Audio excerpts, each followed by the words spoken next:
Review copy provided by Atlas. The Steam Deck, a truly revolutionary device. It's quickly become my system of choice when it comes to playing games on the go.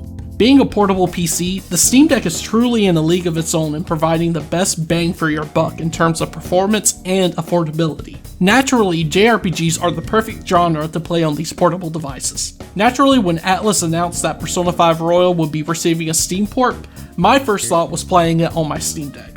With Persona 5 originally releasing on PS3 and PS4 back in 2016, Atlas decided to make an upgraded version of the game for PS4 in 2019.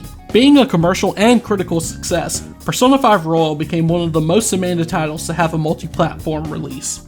While the situation got a bit over the top at times with fans almost harassing Atlas employees to get them to port the game, Atlas finally announced that P5R would be getting a multi-platform release. One of those releases included a PC port on Steam.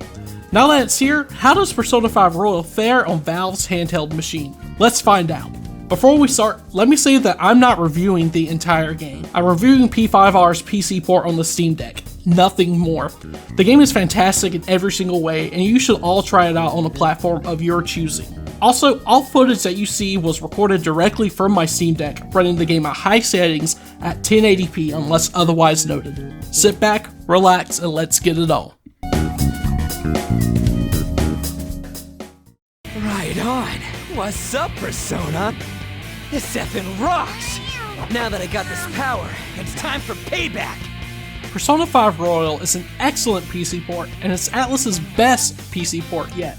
It seems like over the years, Atlas has had trouble optimizing the PC versions of their games, including Catherine Classic and Persona 4 Golden. However, it seems like the kinks have been worked out for this big release. Now, of course, the PC version has a 120 FPS option, but the Steam Deck screen can only go to 60Hz. I'm happy to say that Persona 5 Royal runs like a dream on Steam Deck. Even at high settings, P5R retains a silky smooth 60 FPS in most areas. No need to turn down settings. Combat basically stays at a locked 60 FPS, and dungeon crawling fares the same for the most part. However, there are times in open areas where you're walking around Shibuya or even Kichijoji where the game will stutter a bit and dip in performance. As you'll see here, the frame rate takes a dip when I go through this crowd of people. This happens regardless of whether I run the game at 1080p or 720p on high or low settings. Honestly, my suggestion is just to keep the game at high settings, as these stutters and hiccups only happen during certain points of the game and don't last long at all. Now, what about battery life? I'm happy to say that at high settings at 720p, the Steam Deck was only exerting up to 13 watts of power, thus battery life was around 2.5 to 3 hours on a fully charged machine. I cannot stress how well this game performs on Steam Deck in both measures of FPS and battery usage.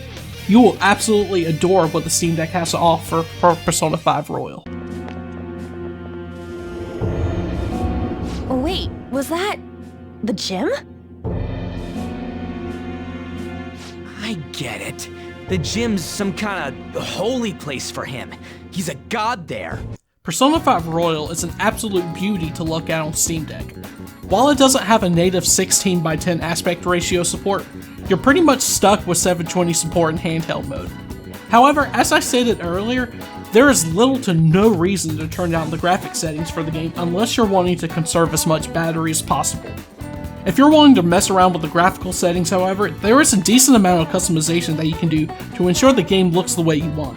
Anti-aliasing options, depth of field settings, rendering, scale settings, you name it. If you're wanting docked play, go ahead and turn the game up to 1080p. The Steam Deck is more than capable of handling the game at this resolution and looks absolutely beautiful on an external display. There is one small issue that I ran into with the visuals, however. It mostly pertains to the dock mode, but it might not matter to you if you play a lot of handheld gameplay.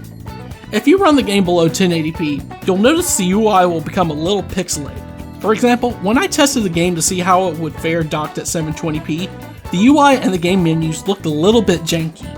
Even at 900p, they didn't look normal. Bumping the resolution up to 1080p will fix these issues, and you'll only really notice these issues if you're playing on an external display, since the Steam Deck screen is fairly small. Still, I thought it was worth noting. I'm not sure if it's a bug or it's just a little odd to me. All in all, P5R looks absolutely beautiful on Steam Deck, especially cranked up to 1080p 60 FPS.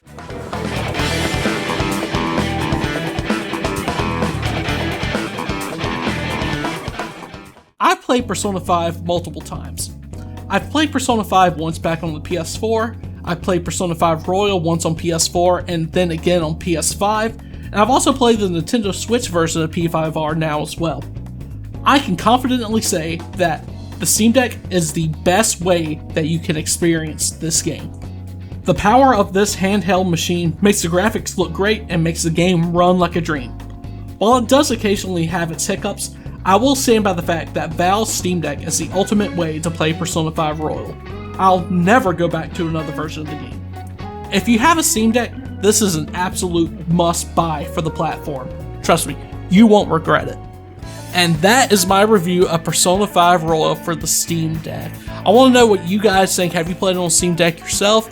Has my review perhaps persuaded you? Let me know down in the comments section below. If you liked the video, leave a like on the video. It helps out a lot. If you didn't like the video, leave a dislike. I don't give a shit. And as always, subscribe to my channel for more Atlus content. I'll catch you guys in the next video.